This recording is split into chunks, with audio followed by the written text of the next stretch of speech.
Alcohols, phenols and ethers. ഇതിൽ important മാത്രമേ ഞാൻ നോട്ട് ചെയ്തെടുത്തത്. പക്ഷേ എഴുതി നോക്കുമ്പം ഇതൊക്കെ ഞാൻ എഴുതി വെച്ചൊക്കെ ചാൻസ് ഉണ്ടായതുകൊണ്ട് കുറച്ച് വലുതായിട്ടുണ്ട്. എന്നാലും നോക്കുമ്പോൾ നമുക്ക് ഫസ്റ്റ് ആൽക്കഹോളിൻ്റെ പ്രിപ്പറേഷനിൽ ആൽക്കീൻസിനുള്ള പ്രിപ്പറേഷൻ ഫസ്റ്റ് ഉണ്ട്. അപ്പോൾ അതിൽ ഈഥീനെ എത്തനോൾ ആക്കണത് അത് പല പ്രാവശ്യം ചോദിച്ചതാണ്, പല സ്ഥലത്ത് വരുന്നതാണ്. അടുത്തത് ഹൈഡ്രോബൊറേഷൻ, ഓക്സിഡേഷൻ. പിന്നെ ഗ്രിഗ്നാർഡ് റിയേജൻറ്റ് ഇമ്പോർട്ടൻ്റ് ആണ്, അതറിയല്ലോ. അതിൽ പറയുന്നത് ഗ്രിഗ്നാർഡ് റിയേജൻറ്റും കാർബോണൈൽ കോമ്പൗണ്ട്സ് തമ്മിൽ റിയാക്ട് ചെയ്തിട്ട് ആൽക്കഹോൾ ഉണ്ടാണ്, അഥവാ ആൽഡിഹൈഡ്, കീറ്റോൺ, ഇത് രണ്ടുമാണ് കാർബോണൈൽ കോമ്പൗണ്ട്സ്. അതിൽ നിങ്ങൾ പഠിച്ചിട്ടുണ്ടാവും മെത്തനാൽ ഗ്രിഗ്നാർഡ് റിയേജൻറ്റായിട്ട് റിയാക്ട് ചെയ്തിട്ട് primary alcohol, all other aldehydes give secondary alcohol and ketones give tertiary alcohol. ഇത് ചോദിക്കുന്നതാണ്. പിന്നെ റിഡക്ഷൻ ഓഫ് ജനറലായിട്ട് അത് പഠിച്ചു വെക്കേണ്ടതാണ്. എന്ത് ആൽഡിഹൈഡിനെയും കീറ്റോണിനെയും കാർബോക്സിലിക് ആസിഡിനൊക്കെ റിഡക്ഷൻ നടത്തിയാൽ എന്തിലേക്ക് എത്തും? ആൽക്കഹോളിലേക്ക് എത്തും. ഇനി അടുത്ത് പ്രിപ്പറേഷൻ ഓഫ് ഫീനോൾസ്. അതിൽ ക്യുമീൻ ഐസോപ്രൊപ്പൈൽ ബെൻസീൻ പല പ്രാവശ്യം ചോദിച്ചതാണ്. ആ വേർഡ് തന്നെ ക്യുമീൻ മനസ്സിലുണ്ടാവണം, ഐസോപ്രൊപ്പൈൽ ബെൻസീൻ. അപ്പോൾ അതിന് അതേപോലെ കൺവേർഷൻ ഓഫ് ആനിലിൻ ടു ഫീനോൾ ഉണ്ട്, അഥവാ ആനിലിന് ഫീനോൾ ഉണ്ടാക്കുന്നത്. അതേപോലെ ബെൻസീൻ ടു ഫീനോൾ. ഞാൻ എന്തിനാണ് ഇങ്ങനെ എഴുതിയെടുത്തതെന്ന് വെച്ചാൽ കൺവേർഷനായിട്ടൊക്കെ ക്വസ്റ്റ്യൻ ചോദിച്ച് ബുദ്ധിമുട്ടാക്കേണ്ടവർക്ക് ഇങ്ങനെ ക്വസ്റ്റ്യൻ ഇടാം. പക്ഷേ നന്നായിട്ട് ഐഡിയ വെച്ച് പഠിച്ച ആൾക്കാർക്ക് ഇതൊരു പ്രശ്നമേ അല്ല. കാരണം ഫീനോളിൻ്റെ പ്രിപ്പറേഷനിലുള്ള ക്യുമീനും അതേപോലെ അനിലിന്ന് ഫിനോൾ ഉണ്ടാക്കുന്നതും പിന്നെ ബെൻസീന്ന് ഫിനോൾ ഉണ്ടാക്കണമൊക്കെ ഇങ്ങനെയും ക്വസ്റ്റ്യൻ വരാം ഇത് കൺവേർഷനായിട്ട്. പിന്നുള്ളത് ഫിസിക്കൽ പ്രോപ്പർട്ടീസ് തന്നെ. അതിൽ കുറേ പ്രാവശ്യം ചോദിച്ചതാണത് alcohols are soluble in water. അതിൻ്റെ റീസൺ എന്താ? Alcohols can form hydrogen bond with water. അത് ഫീനോളിനും കുറച്ചൊക്കെ കഴിയും. അപ്പോൾ ഹൈഡ്രജൻ ബോണ്ടാണ് കാരണം.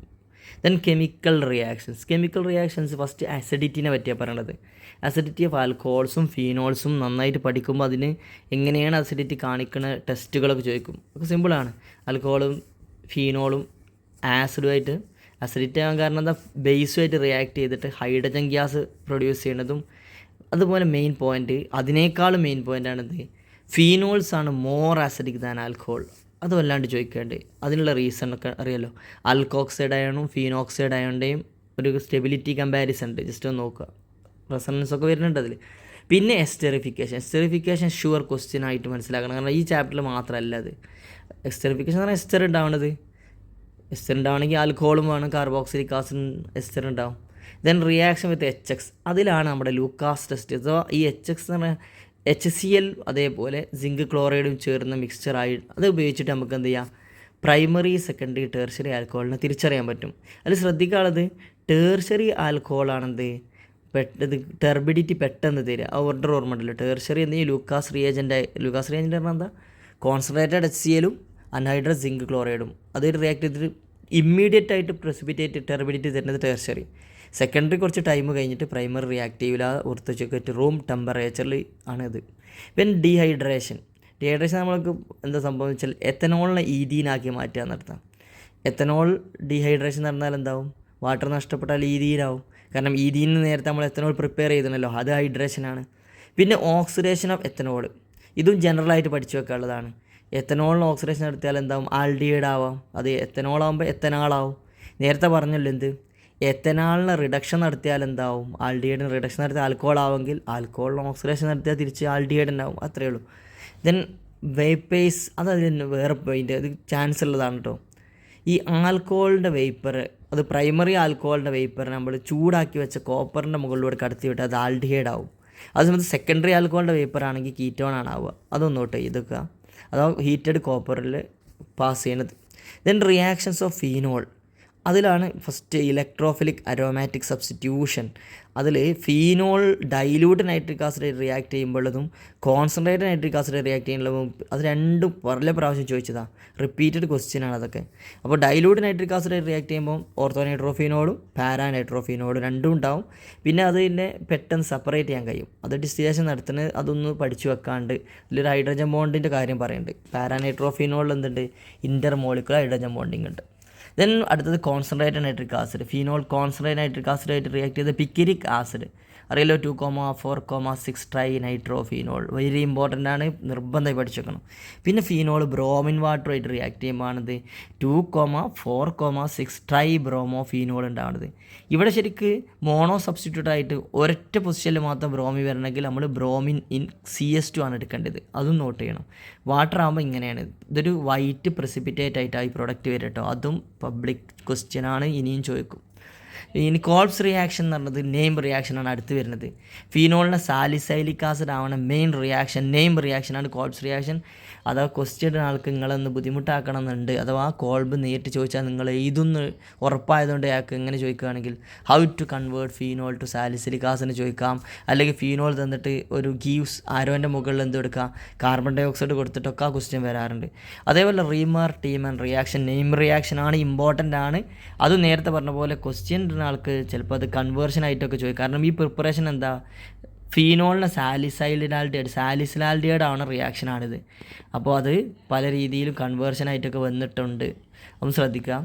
പിന്നെ ഫീനോളിനെ അടുത്തൊരു റിയാക്ഷനായിട്ട് പറഞ്ഞാൽ ഫീനോളിനെ സിങ്ക് ഡസ്റ്റിൻ്റെ പ്രസൻസിൽ എന്താവും ബെൻസീനാക്കി മാറ്റുന്ന റിയാക്ഷൻ്റെ അത് ഫീനോളും സിങ്ക് ഡസ്റ്റും, അപ്പോൾ അത് ബെൻസീനാവും. അപ്പോൾ how to convert phenol to benzene എന്ന് ചോദിച്ചാൽ അത് അപ്പോൾ കത്തണം, അത് എക്സാം കഴിഞ്ഞിട്ട് കത്തിയിട്ട് കാര്യമല്ല.